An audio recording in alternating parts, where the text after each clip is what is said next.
Hi guys, நம்ம தமிழ் வச்சு attack and title season 4 episode 12 தான் பார்க்க போகிறோம். வாங்க வீடியோக்குள்ளே போயிடலாம்.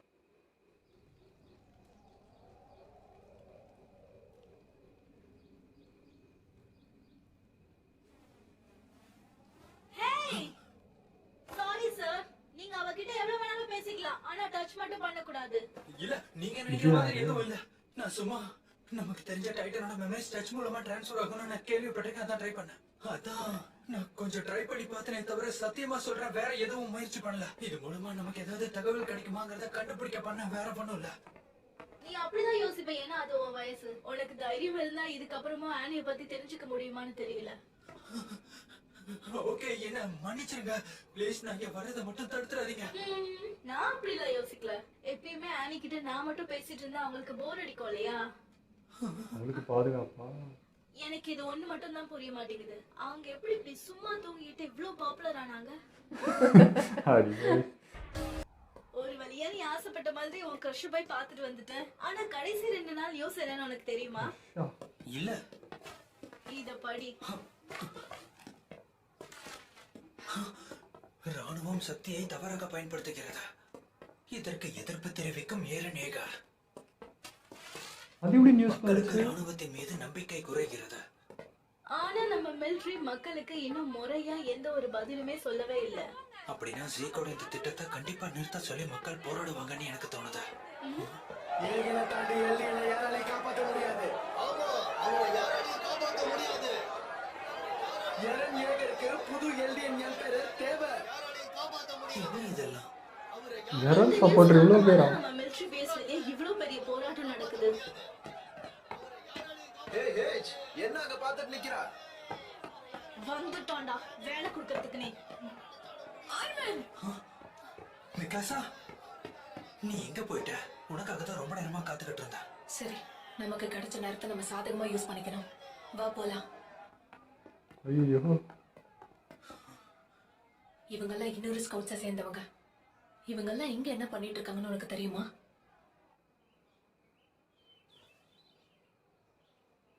ஆமா, உண்மைதான்.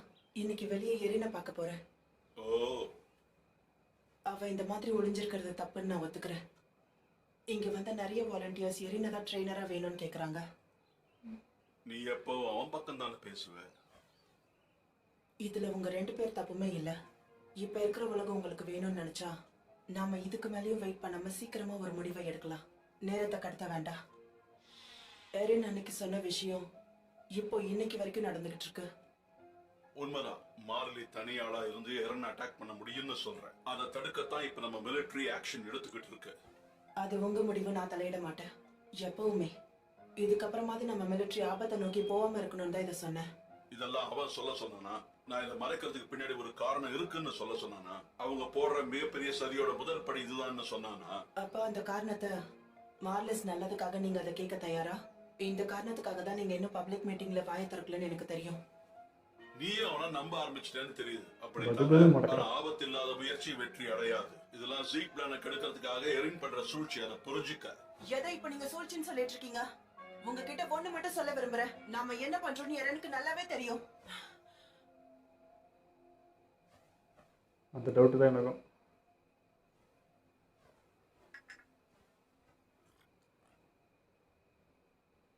இல்ல, நான் இன்னும் முடிக்கல. எரன் ஃபவுண்டிங் டைட்டனா உருமாறி மார்லிஸ ஒண்ணும் இல்லாம ஆக்கிடுவான். ஆனா அவ அப்படி பண்ணல. தனக்குன்னு ஒரு சில கொள்கைகளோட வாழ்ந்துட்டு இருக்கான். அவன் நம்புற சில விஷயங்களை காப்பாத்தணும்னு நினைக்கிறான். உண்மையை சொல்லணும்னா நாமளும் அதே தான் பண்ணணும். எரன் ஒருத்தனால மட்டும்தான் நம்ம மக்கள் ஆசைப்படுற அந்த அமைதியான வாழ்க்கையை உருவாக்கி தர முடியும். அது எல்லாத்துக்கும் அவன் பண்ண சாதனைகள் சாட்சியா இருக்கு. ஃபவுண்டிங் டைட்டனை நல்லா புரிஞ்சுக்கிட்டது அவன் மட்டும்தான். கமாண்டர் பிக்சஸ் எவ்வளவுதான் உயர பறந்தாலும் ஊர்க்குருவி பறந்தாகாதுன்னு உங்களுக்கு தெரியும்ல. இவங்க 2 பேரும் வரலாற்றுல ஒரு புதிய மாற்றத்தையே உருவாக்குவாங்க. இவங்க 2 பேரும் ஒண்ணு சேர்ந்து வேலை செஞ்சா உலகம் எப்படி மாறும்? நேர்மையா பதில் சொல்லுங்க. அந்த மாதிரி ஒண்ணு நடந்தா நீங்க அதை ஏத்துக்க மாட்டீங்களா? நீ சொல்றத கேட்கும்போது எரன் மேல நீ வச்சிருக்கிற பாசம் புரியுது. அதுதான் உன்னை இவ்வளவு கியூரியஸ் ஆக்குது. அப்படி இருக்கிறதுல என்ன தப்பு இருக்கு? அவனோட வார்த்தை என்னன்னு நான் சொல்றதை விட இங்க இருக்க வாலண்டியர்ஸ் கிட்ட கேட்டு தெரிஞ்சுக்கோங்க. எனக்கு தெரியும் நான் சொன்ன இந்த விஷயத்த நீங்க ஒத்துக்க மாட்டீங்கன்னு. ஆனா என்னோட முயற்சியை நான் எப்பவும் விட்டு கொடுக்க மாட்டேன். ஏன்னா ஒரு எல்டியனா அதுதான் அவனுக்கு பெருமை கொடுக்கறதா சொல்லுவீங்க? நான் நினைச்ச மாதிரி எனக்கு தேவையானதை நீ சொல்லிட்ட. இவ்வளவு நேரம் உன்னை பொறுமையா பேச வச்சு கவனிச்சதுக்கு ஒரு காரணம் இருக்கு. நீ என்கிட்ட அறிவுரைங்கிற பேர்ல அவ்வளவு பொய்கள் சொன்னாலும் அதுல ஒரு நல்ல விஷயம் இருக்கு. நீ எங்க எதிரிகளை பத்தி ஒரு சின்ன ரகசியத்தை சொல்லிட்ட. ஓட்டு வாங்கியிருக்காரா? நீ இப்படி பண்ணுவேன்னு நான் கொஞ்சம் கூட எதிர்பார்க்கல. ஆனா மத்த எல்லாரும் உன்னை சந்தேகப்பட்டாங்க. ஆனா நீ காம்ரேட் இல்லைன்னு நினைச்சேன். இந்த ஐலாண்டுக்கு தேவையான ரயில்வே ட்ரேடிங் இது எல்லாத்தையும் இங்க நான் பார்த்து செஞ்சுக்கிட்டு இருக்கேன். ஆனா உன் மக்கள் அதை எல்லாத்தையும் உதாசீனப்படுத்துறாங்க. எல்டியாவுக்காக நாங்க எவ்வளவா கொடுத்திருக்கோம் ஹாஞ்சி? என்ன மன்னிச்சிடுங்க. 10 மாசத்துக்கு முன்னாடியே இப்படி எல்லாம் நடக்கணும்னா உங்ககிட்ட ஏற்கனவே சொல்லியிருந்தேன் சார். எல்லா பக்கமும் வாங்குறான். ஆமா, ஞாபகம் இருக்கு.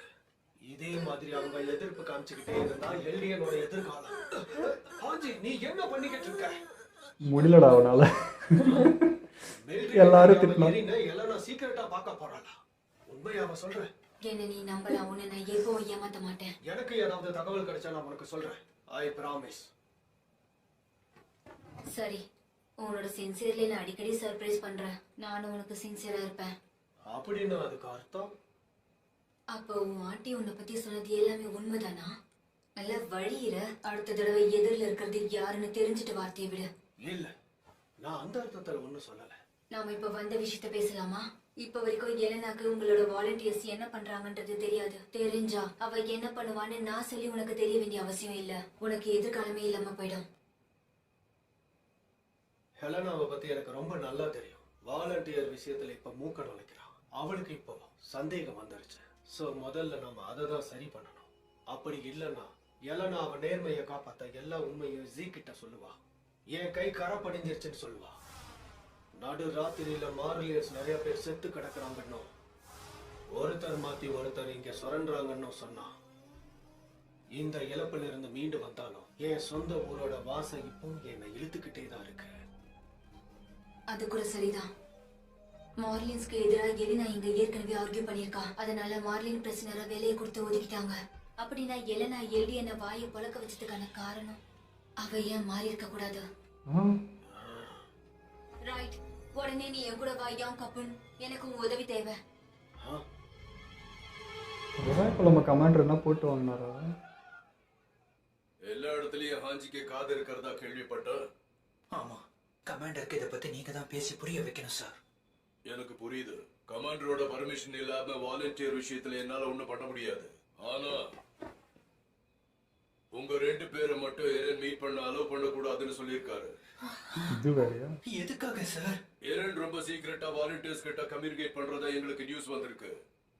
அதுதான் மார்லி உள்ளது தாக்கப்பட்டதுக்கு காரணம்னு நினைக்கிறாங்க. அவனும் இப்போ வரைக்கும் அந்த ஈவெண்ட்ல என்ன நடந்துச்சுன்னு வாயே திறக்கல. அவனை நேர்ல சந்திச்சு இன்வெஸ்டிகேட் பண்ணி உண்மையை தெரிஞ்சுக்கணும்னு இந்த மீட்டிங்ல எல்லாரும் முயற்சி பண்ணாங்க. ஆனா எரன் எந்த ஒரு கேள்விக்கும் பதில் சொல்லாம அங்கேயே அமைதியா உட்கார்ந்துட்டு இருந்தான். அதோட அந்த இருட்டுல தனிமையில அவன் எப்படி பொழுத கழிக்கிறான்னு எங்களுக்கு புரியல. இத சொல்றதுக்கு மன்னிச்சிருங்க. எரன் ஜீக் மேல பழி போடுறதா மத்தவங்க எல்லாரும் நம்புறாங்க. நான் சொன்ன இந்த விஷயத்தை நீங்க யாருக்கிட்டையும் போய் உளறி வைக்காதீங்க. அதை உங்களுக்குள்ளே வச்சுக்கிட்டா ரொம்ப நல்லது. என்னமோ பண்ணிட்டு இருக்காங்க. முடியுதா? இது ஏறண்டா. சோ அடுத்து என்ன? அடுத்து என்ன பண்ண போறீங்க?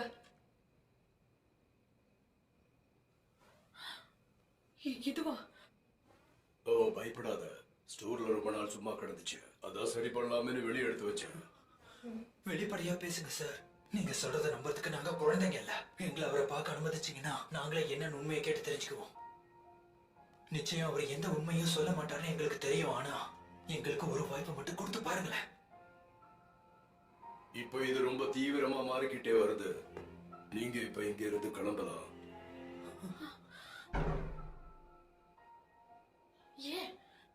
ஏன் அவங்க நம்மள போய் அவங்க கிட்ட பேச விட மாட்டேங்கிறாங்க? அவங்க நம்ம கிட்ட எதை மறைக்கிறாங்க? இங்க நடக்கிறதெல்லாம் வச்சு பார்க்கும்போது அவங்களுக்கு நம்மளோட மிலிட்டரி ஏற்கனவே வேலை போயிடுச்சோன்னு எனக்கு சந்தேகமா இருக்கு.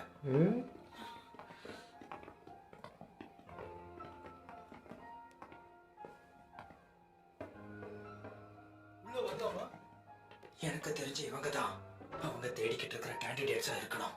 அவனை ரீப்ளேஸ் பண்ண பாக்குறாங்க. அவங்க என்ன பேசுறாங்கன்னு நான் கேட்க போறேன். வேண்டாம் மிகாசா, நீ அப்படி பண்ணக்கூடாது. அடுத்த ஆளுக்கு மாத்த போறாங்க. அவங்களால என்ன பிடிக்க முடியாது. உனக்கு புரியுதா இல்லையா? இதனால நம்ம ரிஸ்க்ல மாட்டிப்போம். இப்ப இந்த ரிஸ்க் எடுக்காம விட்டுட்டா நம்ம மிலிட்டரியோட அடுத்த பிளான் என்னன்னு தெரிஞ்சுக்க முடியாது. எது நடந்தாலும் பரவாயில்ல, எரனுக்காக எதை வேணாலும் செய்வேன்.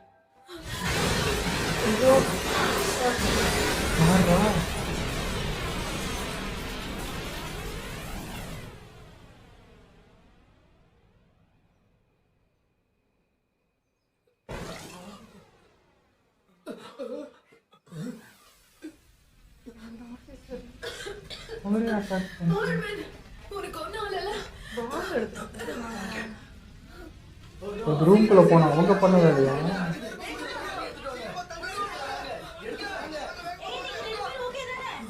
ஹிட்ச், அங்க என்ன நடக்குது? கமாண்டர், previous office எப்படி வெடிச்சது? யாராவது அவரை பாத்தீங்களா? ஆமா. இறந்துட்டாரு. இப்படி எல்லாம் நடக்கும்னு சொன்னல சார். என் பொறுமையை ரொம்ப சோதிச்சுட்டாங்க. இனி சண்டை தான் ஒரே தீர்வு. நானும் உன் கூட நிச்சயமா வருவான். வேணுமே உங்க முன்னாடி பண்ண மாதிரி இல்லை இது.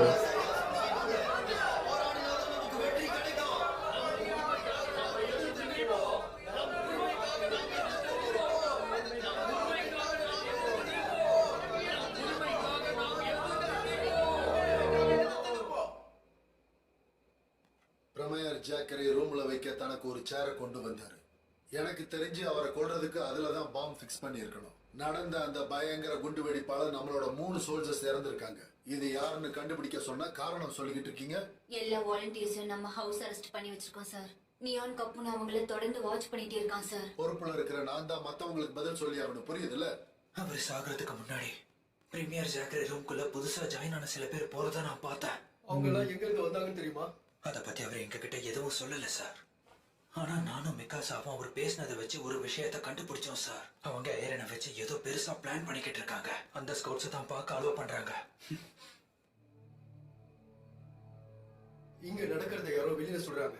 ஏரனை பத்தி ஸ்கவுட்ஸ் கிட்ட நாம பேசிக்கிட்டு இருந்ததை சர்ச்சில் யாரோ கேட்டு பப்ளிக் கிட்ட லீக் பண்ணிருக்காங்க. அதுதான் நியூஸ்ல வந்தது. ஏரன் ஜேக்கர் நம்ம பாதாள சீரியல்ல இருந்து தப்பிச்சிட்டா சார். போய் அவன் எங்க ஓகே சார்.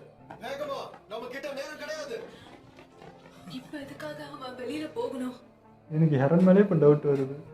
அவன் தான் ஏதோ பண்றான். அவன் தான் அதை பண்ணியிருப்பான். இந்த திசை திருப்பிட்டு அப்படி இது போன மாதிரி இருக்கு.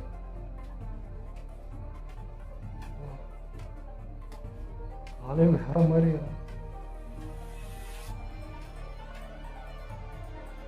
நிறைய பேர் இருக்காங்க. எனக்காக வந்தவங்க. உங்களை விரும்புறவங்க எல்லாருமே வந்தா நம்மளால ஒரு பெரிய மிலிட்டரியே உருவாக்க முடியும். உங்க லட்சியத்துக்காக தொடர் நின்று அவங்க உயிரை விடுறத பெருமையா நினைக்கிறாங்க. எல்டிஎன் எம்பையரை உங்களை தவிர யாரும் நல்லா வழி நடத்த மாட்டாங்க. ஏரன் ஏகர் ஒன்னும் ஆகாத மிகாசா. இதை ஏரன் புரிஞ்சுப்பான். இவனை தலைவனை எடுத்து தனியாக ஒரு போட்டு செயல்படுது. எல்லாத்தையும் நிச்சயமா புரிஞ்சுப்பான்.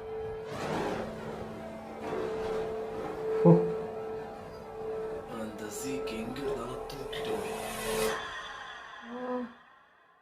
சமசீனாக இருக்குது.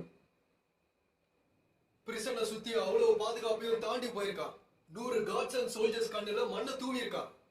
அடுக்கடுக்கா பிளான் போட்டு நம்மள யோசிக்க விடாம அவன் இங்க இருந்து ரொம்ப சாமர்த்தியமா தப்பிச்சிருக்கான். பிரீமியரோட மர்டருக்கு பின்னாடி இனி எந்த டவுட்டும் வேணாம். அவன் கண்டிப்பா ஏறேன்டா. அந்த குரூப்புக்கு என்ன பேர் வைக்கலாம்? நடந்த எல்லாத்தையும் வச்சு பார்க்கும்போது நம்ம மிலிட்டரி அவங்களை எப்படி கூப்பிடலாம்னா எகரெஸ்ட்னு சொல்லலாம். இதுக்கு என்ன பண்ணலாம்னு கமாண்டர் ஹான்ஜி சொல்லுவாங்க. நீ சொல்ல வந்ததை இப்ப சொல்லலாம். ஏரன் அவனோட பிரதரோட சேர்ந்து இருந்த நாட்கள் ரொம்ப ரொம்ப கம்மி தான் சார். ஆனா மிலிட்டரிக்கு வந்ததுல இருந்து அவனுக்கு இருக்கிற ஒரே ஒரு விரோதி யாருன்னா அது ஜீக் மட்டும்தான் சார். இப்பவே நாம அதுக்கு ஒரு முடிவு கட்டலன்னா அவன் அசாசினேஷனா கூட மாறிடலாம். நம்ம அடுத்து என்ன பண்ண போறோன்றத அவன் சரியா தெரிஞ்சு வச்சிருக்கான். ஏன்னா நம்ம பயன்படுத்துற முக்காவாசி மிலிட்டரி பிளான் அவன் உருவாக்குனது. அதோட நம்ம ஸ்கவுட்ஸ் பத்தின எல்லா ரகசியங்களும் வெளியே போகுது. அப்போ இதுக்கெல்லாம் இங்க இருக்கிறவங்க தான் காரணம்னு நீ சொல்ல வரியா? நீ சொல்ற மாதிரியே நம்ம ஸ்கவுட்ல அவன் ஆட்கள் ஏகப்பட்ட பேர் இருக்கலாம். அவங்க எல்லாரையும் கண்டுபிடிக்கிற பொறுப்பு உங்ககிட்ட கொடுத்தா நீங்க என்ன பண்ணுவீங்க ஹான்ஜி? என்னாலே முடியாதுங்கறத நான் நிச்சயமா ஒத்துக்கிறேன். என்னோட போஸ்டிங்க ரிசைன் பண்ணவும் நான் தயாரா இருக்கேன். ஆனா உங்களால முடியலன்னா நீங்க என்ன சார் பண்ணுவீங்க? இங்க இருக்கிற எல்லாருக்கும் நல்லாவே தெரியும். அந்த ஏகரிஸ்ட் நம்ம மெம்பர் ஸ்கூல்ல இருக்கலாம், ஏன் இங்க கூட இருக்கலாம். அது உண்மை கிடையாது. நாங்கெல்லாம் அவனை பார்த்து ரொம்ப நாட்கள் ஆச்சு. ஒருவேளை உங்களுக்குள்ள இருக்கிற யாரோ ஒருத்தர் கூட லீக் பண்ணிருக்கலாம்ல. ப்ளீஸ், இந்த பொய்யெல்லாம் யாரும் நம்ப மாட்டாங்க. நீங்க இங்க எல்லாரையும் முட்டாளாக்கிக்கிட்டு இதுல இருக்க. அவனை ஏன் அச்சனை யாரும் வைங்க. நம்ப கூடாது? நம்ம ஸ்கவுட் இந்த அளவுக்கு வலிமையா இருக்கிறதுக்கு அவன் தான் காரணம். போது நிறுத்துங்க. இங்க கெஸ்ட் வந்திருக்கிறத மறந்துட்டீங்க. வந்த விருந்தாளி முன்னாடி சண்டை போட்டு அவனை பிடிக்காம நேரத்தை வீணடிச்சிட்டு இருக்கீங்க. அவங்க முன்னாடி எல்லா உண்மையும் சொல்லுங்கிறானுங்க. நம்ம சோல்ஜர்ஸ்ல எத்தனை பேர் அவன் கூட போயிருக்காங்க?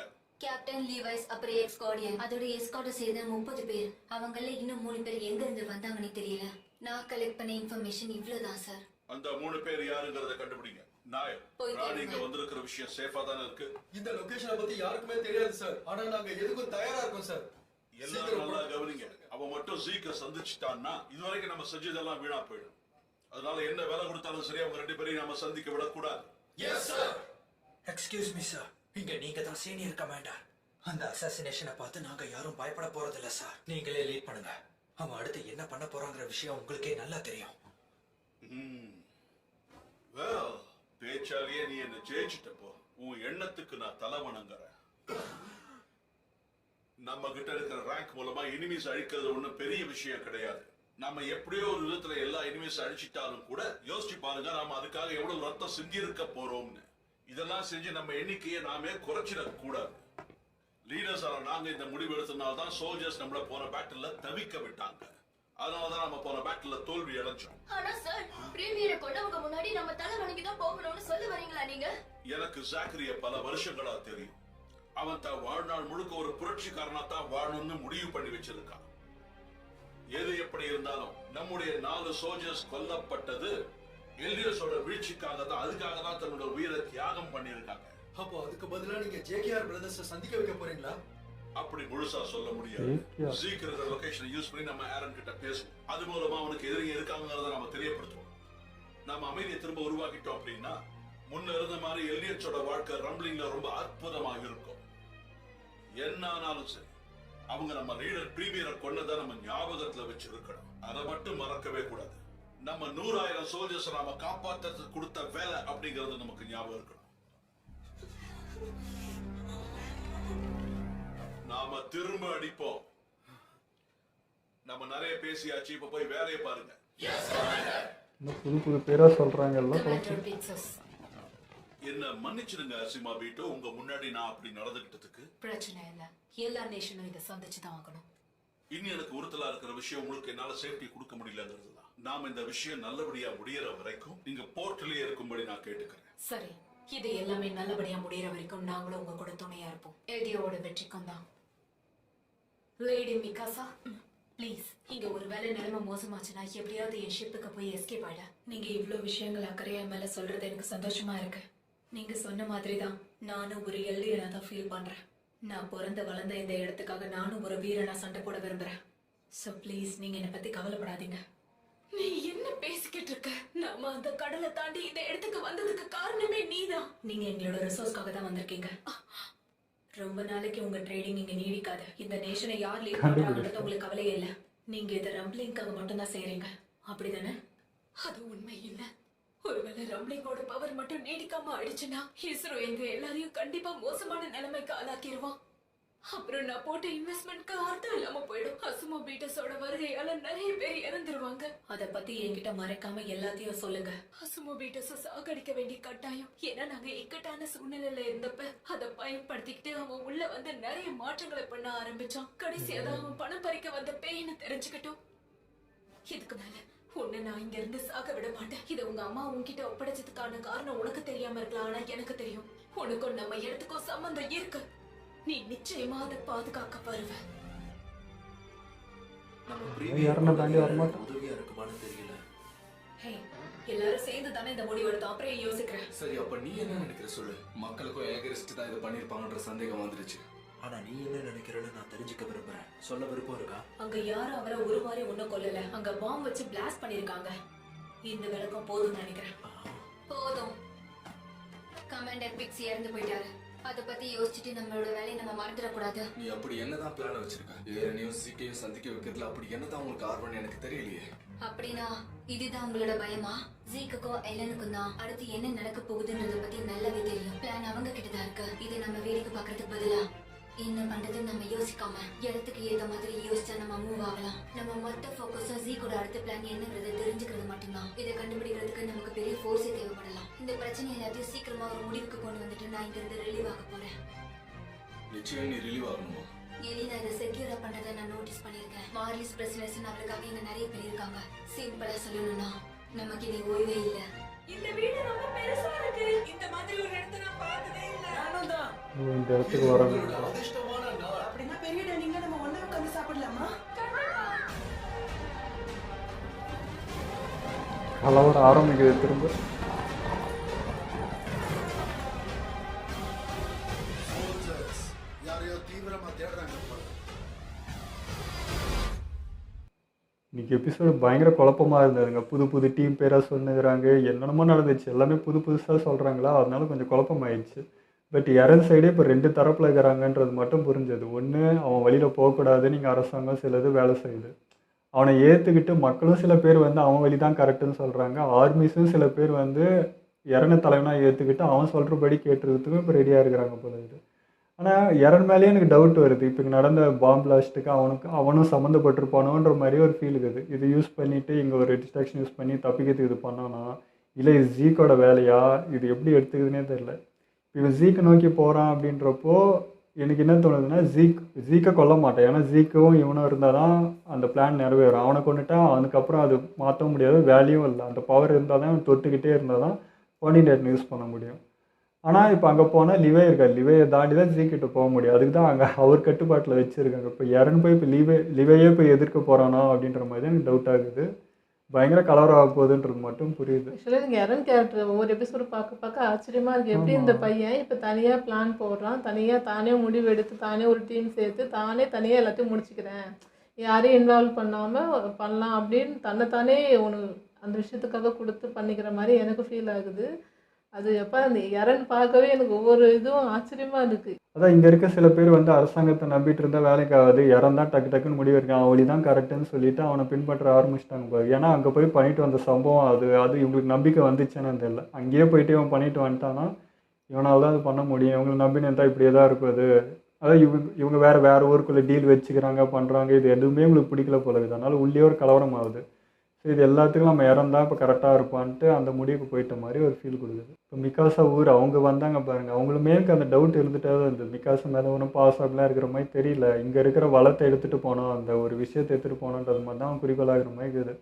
பேசின வச்சு பார்த்தாலும் அப்படி தான் இருக்குது. அவங்களுக்கும் ஒரு ப்ராப்ளம் இருக்குது, அதுக்கு இங்கே சொல்யூஷன் தேடிக்கிறாங்க அப்படின்ற மாதிரி தான் இருந்துச்சு. மிகாஸ் ஆகிட்டே நீ பாதுகாக்க வேண்டிய ஒன்று அங்கே இருக்குது, அதுக்கு நீ கண்டிப்பாக வருவே அப்படின்றாங்க. பட் இவன் இறந்த தாண்டி அது யோசிக்க மாட்டா. பட் அதுவும் ஏதோ ஒரு இன்ட்டு சொல்கிற மாதிரி எனக்கு தெரிஞ்சு ஒரே பிளான் தான். என்ன, அந்த வால்குள்ளே இருக்கிற டைட்டன்ஸை வெளியே எடுக்கணுன்றது தான் போகுது. பட் அது இங்கே இப்போ அதை எடுக்க ஆரம்பிச்சிட்டான்னா பெரிய சண்டை தான், அது வார் நடக்கும். அந்த ஊருக்கு இந்த ஊருக்குன்னா கண்டிப்பாக அந்த ஊரே அழிஞ்சிரும்ன்ற மாதிரி தான் எனக்கு ஃபீல் இருக்குது. இப்போ அவங்களும் நவீன ஆயுதம் வச்சுட்டு இருக்காங்க, மார்லி அவங்கெல்லாம் ஓகே. பட் இங்கே லட்சக்கணக்கான டைட்டன்ஸ், அதுவும் வந்து எல்லா டைட்டுமே கொலோசல் டைட்டன்றப்போ சம்பவமே வேறு இல்லையா. இப்போ அருமையாக மிக்காசா கூட அதை போய் என்ன பேசுகிறோம், நாங்கள் என்ன அவன்கிட்ட பேசி மாற்ற பார்க்குறோன்றாங்க. பட் இவங்க விடலை. அவன் அதுக்குள்ளே அவன் பாட்டு முடிவு எடுத்துகிட்டு அவன் ஒன்று செஞ்சுட்ருக்கான். ஃப்ரெண்ட்ஸுக்கிட்ட கூட எதுவும் டிஸ்கஷன் பண்ணல, அவன் ஒரு வேலை எடுத்துகிட்டு போயிட்டே இருக்கிறான். அதனால் இது எதுவும் ஸ்டாப் ஆக போகிறான். அங்கே எப்படி ஸ்டாப் பண்ண முடியலையோ எல்லாத்தையும் தொடங்கிச்சோ, இனிமேல் நீ வந்து இங்கே பேசி டிஸ்கஷன் பண்ணுறதுக்கு ஒன்றும் இல்லை. அங்கே ரைனரும் பார்த்தீங்கன்னா சண்டை போகிறதுக்கு அவங்களும் கிளம்பி வர்றதுக்கு ரெடியாக இருக்கிறாங்க. ஸோ இவனும் இங்கே ஆரம்பிச்சிட்டான். ஸோ 2 பக்கமே ஆரம்பிச்சிட்டாங்கன்றத இனிமேல் ஸ்டாப் பண்ணி பேசுறதுக்கு ஒன்றும் இல்லை. இவன் ஆரம்பிக்கனாலும் அவங்க ஆரம்பிக்க போகிறாங்க, அவங்க ஆரம்பிக்கணும் இவங்க ஆரம்பிக்க போகிறாங்க. ஸோ அது நடக்க தான் போகுதுன்றது மட்டும் புரியுது. ஒருவேளை எரன் வந்து இப்போ ஃபியூச்சரில் கூட இப்படி தான் இவங்க பிளான் பண்ணுவாங்க, இது இப்படி தான் நடக்க போகுதுன்னு தெரிஞ்சு கூட சரி இந்த மாதிரி எழுப்பலாம் வேணாம், இவ்வளோ தூரத்துக்கு போக வேணான்னு சொல்லிட்டு கூட எரன் தானே முடிவெடுத்து தனியாக போய் இதை முடிக்கலாம். அதாவது இந்த ஊருக்குள்ளே இது கிளப்பி வந்து இங்கே பிரச்சனையாகி இங்கே நிறைய மக்கள் உயிரிழப்பாங்க, ஸோ அவ்வளோக்கும் வேணான்னு சொல்லிட்டு தனியாக போய் நானே தனியாக சந்திச்சு ஊருக்கு வெளியே போய் சந்திச்சு அப்படி முடிச்சிக்கலாம் அப்படின்னு கூட அவன் திங்கிங் இருந்திருக்கலாம். எனக்கு அந்த மொட்டை கமெண்டர் கூட அவள் சொன்னா பாருங்க, நீங்கள் மறைக்கிறதுல ஒரு பிரயோஜனமும் இல்லை, இறங்கி ஏற்கனவே எல்லாம் தெரியும்ன்ட்டு. எங்களுக்கும் அதே ஃபீல் தான். அவன் அந்த ஃபியூச்சரை பார்த்துட்டான்ற அந்த ஃபீல் தான் எங்களுக்குமே இருக்குது. அதனால் நீங்கள் இப்போ நீங்கள் என்ன தாட்டில் என்ன யோசிப்பீங்கன்றது முழுக்கொண்டு அவன் முன்னாடியே தெரிஞ்சு வச்சுட்டான். ஸோ இதுக்கு மேலே நீங்கள் எடுக்கிற எந்த முடிவுமே சரி, அது சரி வராதுரா, நான் எடுக்கிற பாரு முடிவுன்னு போகிற மாதிரி தான் எங்களுக்கு தோணுது. இதில் வந்து எரனோட பாடி லாங்குவேஜ், அவனோட லுக்கு, பேசுகிறது எல்லாமே சேஞ்சு. நம்ம ஒரு 2 எபிசோடு முன்னாடி பார்த்த எரன் கூட இப்போ இல்லை, டோட்டலாக வேறு மாதிரி இருக்கிறான். எனக்கு பார்க்கறதே நம்ம முன்னாடியே நான் சொன்னேன் இது இறனாலும் எனக்கு ஃபீலாக இருக்குது இப்போ சுத்தம் எனக்கு இறன் 0. பல இறம் நான் பார்க்குற ஃபீலே இல்லை, வேறு யாரையோ பார்த்துட்டு இருக்க புதுசாக ஒரு கேரக்டர்ன்ற மாதிரி இருக்குது. எல்லாமே மாறிட்டு இருக்குது. இன்னொரு விஷயமுங்க, எனக்கு வந்து ஆர்மின் போயிட்டு ஆனிக்கிட்ட போய் பார்த்துட்டே இருக்கோம், தொடர்ந்து அவகிட்டே பேசுகிற மாதிரி இருக்குது. அவ்வளோ தொட போனால் எனக்கு அந்த ஃபீல் எப்படி இருக்குன்னா, உள்ளே இருக்க பெத்தோல்ட அந்த ஃபீல் வருதோன்ற மாதிரி எனக்கு ஒரு ஃபீல் இருக்குது. ஏன்னா பெத்தோல்டுக்கும் பார்த்தீங்கன்னா ஆனி மேலே ஒரு லவ் இருந்துச்சு, அந்த ஃபீல் இருந்துச்சு. அதனாலே ஆனி கூட இருக்கிறானோ, உள்ளே இருக்க அந்த உணர்வு எதாவது செய்தோ அப்படின்ற மாதிரி ஒரு ஃபீல் தோணுது. தப்பாக சரியான்னு தெரில, பட் பார்க்கறதே எனக்கு அப்படி தான் இருக்குது. ஏன்னா எந்நேரமும் அங்கேயே உட்காந்து டைம் ஸ்பெண்ட் பண்ணுங்கிறான், அவங்ககிட்டயே 24 hours இருக்கிறான்ற மாதிரி இருக்குது. அது எனக்கு டவுட்டுக்கு வருது. ஓகே, இதெல்லாம் வீடியோ முடிச்சுப்போம். மறக்காமல் லைக் ஷேர் பண்ணுங்கள், மறக்காமல் சப்ஸ்கிரைப் பண்ணிடுங்க.